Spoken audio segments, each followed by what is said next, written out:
Assalamualaikum warahmatullahi wabarakatuh. Ada lagi kemasyhuran,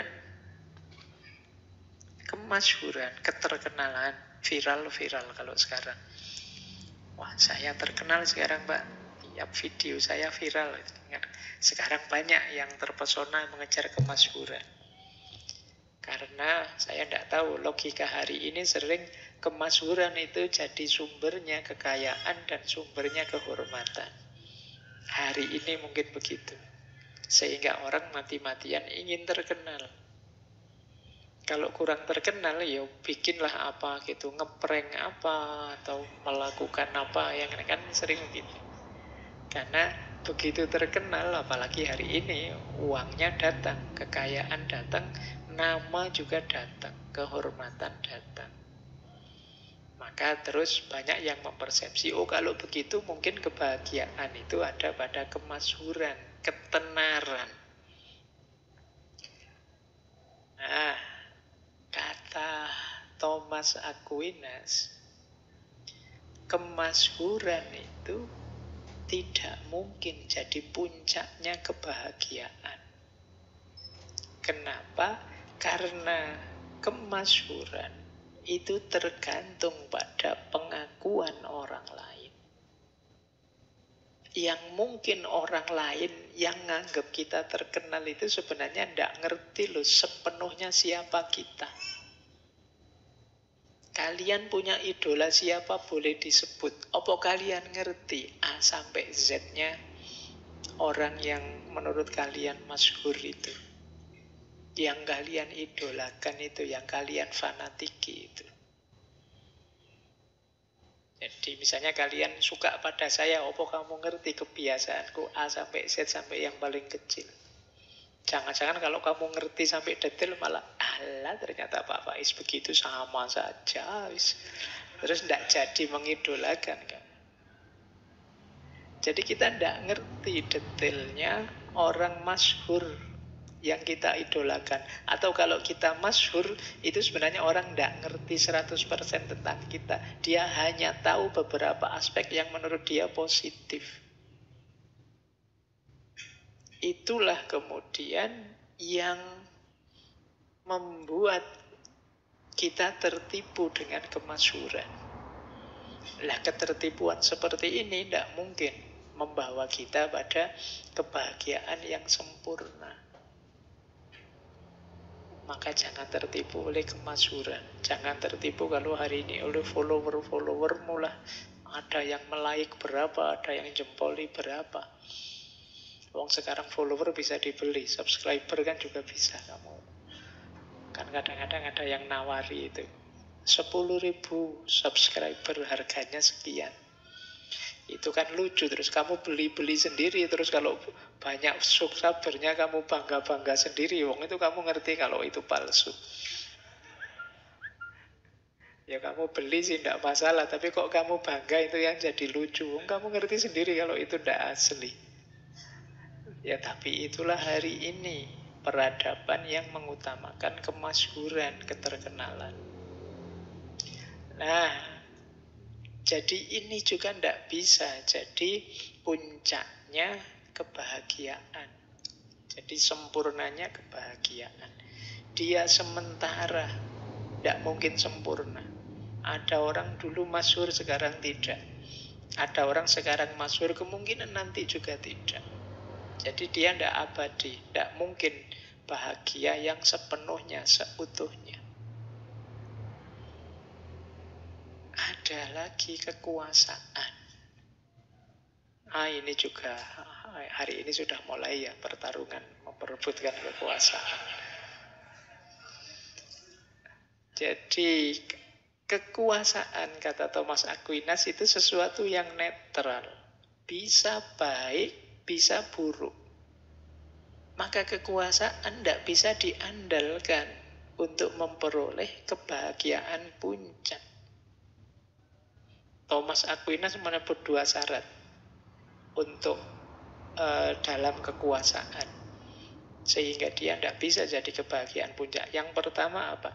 Kekuasaan itu isinya adalah cara-cara, prinsip-prinsip.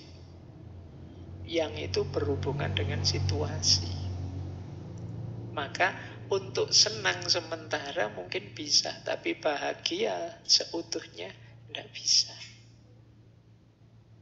Pas pilihan menang senang, tapi setelah itu dikritiki mules. Jadi tidak muncak, dia naik turun. Apalagi kalau dipakai kekuasaan itu sebagai perangkat kejahatan, melakukan tindakan-tindakan anti kemanusiaan, ya selesai. Tidak mungkin dia jadi sumbernya kebahagiaan yang puncak. Kebahagiaan yang puncak, yang sejati itu pasti kebaikan saja isinya, tidak mungkin ada keburukannya. Nah, ini jadi hati-hati. Apa tidak boleh, Pak? Kekuasaan apa tidak boleh, kemasyhuran apa tidak boleh, kekayaan boleh. Raih saja, ini bagian mungkin dari kebahagiaan yang tidak sempurna. Tapi jangan berhenti di sini. Cari sampai utuh kebahagiaan yang puncak, kebahagiaan yang sempurna. Kita lanjutkan lagi. Ini juga disebut oleh Thomas Aquinas. Apakah kesehatan, kebaikan badan, itu kebahagiaan puncak? Tidak juga. Ya tadi kebahagiaan, kesehatan penting. Tapi sehat saja ya masih belum puncak. Cantik saja, kuat saja, itu kan hubungannya dengan badan, juga masih belum puncak. Kenapa? Badan kita ini ada tujuannya. Jadi dia tidak melayani dirinya sendiri. Kalau dia sehat, dia punya tanggung jawab untuk dijalankan. Sama seperti kekayaan tadi, berarti dia bukan tujuan akhir. Ada tujuan puncak yang harus dia jalankan. Badan ini diciptakan untuk memenuhi tujuan tadi. Ya tujuan kalau bahasa agama ya sebagai hambanya, sebagai khalifahnya, memakmurkan bumi, kemudian beribadah kepadanya dan lain sebagainya. Ya memang syaratnya sehat, tapi sehat bukan puncak kebahagiaan. Nah, mungkin ini banyak orang menyamakan antara kesenangan dengan kebahagiaan. Hiburan, kesenangan, kenikmatan. Ini juga kata Thomas Aquinas beda. Senang saja belum mesti bahagia. Gembira saja ya belum bahagia. Saya bilang tadi gembira itu wadahnya bahagia. Kalau bahagianya tidak datang ya tidak ketemu puncaknya kebahagiaan. Jadi kebahagiaan mungkin bisa diawali dari kegembiraan, kenikmatan, kesenangan, tapi dia belum puncak. Ada cara berpikir yang lebih dalam. Kenapa kalau kenikmatan itu belum puncak? Karena kenikmatan itu biasanya cenderung umurnya pendek. Kasih contoh ya. Minum itu kan nikmat. Teguhan pertama, teguhan kedua, teguhan ketiga. Sudah tidak haus lagi, ditambah lagi maksa minum, tidak enak sudah. Kamu minum kopi misalnya sak gelas gede. Itu kan teguhan pertama, kedua asik luar biasa. Tapi kan kalau kamu minum kayak minum aku gelak-gelak sampai sakit itu nggak enak sudah.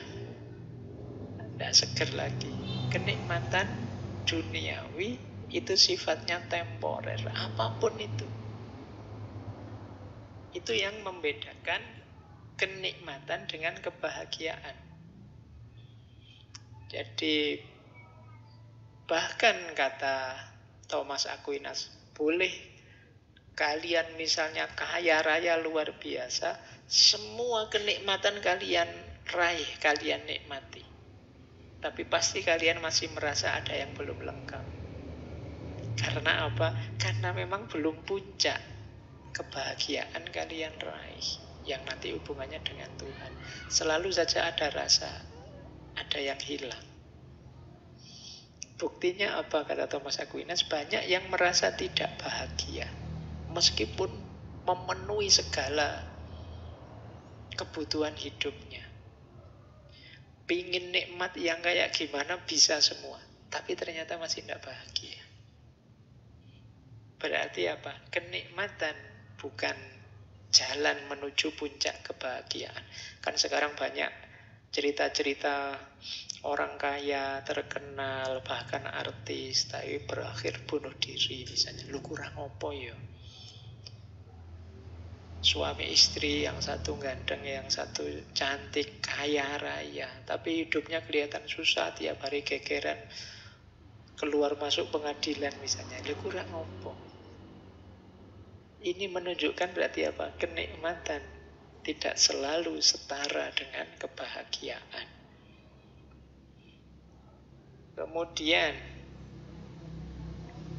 ketika, kata Thomas Aquinas, semua kenikmatan kita rasakan, biasanya terus jiwa kita mendambakan sesuatu yang lebih tinggi. Itu yang sering membuat orang yang kaya raya tadi kadang-kadang merasa hampa, merasa kesepian. Ada yang hilang dalam hidupnya. Jadi ini kenikmatan menjadi awal menuju kebahagiaan, tapi dia belum final. Itulah mengapa mungkin teman-teman sering tanya, ya ada orang hebat, sukses, tapi tuanya kemudian menarik diri dari kehidupan ramai, melakukan amal sosial dan lain sebagainya. Ada orang pinter, dahsyat, filsafatnya luar biasa, ilmunya tinggi, tapi nanti belakangan malah belajar tasawuf, masuk tarekat dan lain sebagainya. Kenapa? Dia merasa ada sesuatu yang hilang dari dirinya. Kenikmatan sudah dia raih semua, tinggal kebahagiaan, khususnya kebahagiaan yang puncak. Kalau kalian kan mungkin kebalik, kalau tasawuf saya sudah sih Pak, nikmatnya yang belum.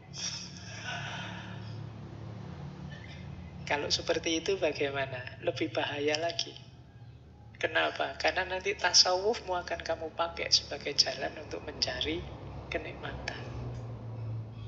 Itu mengapa banyak orang memposisikan agama sebagai alat untuk memperoleh kesenangan, memperoleh kenikmatan.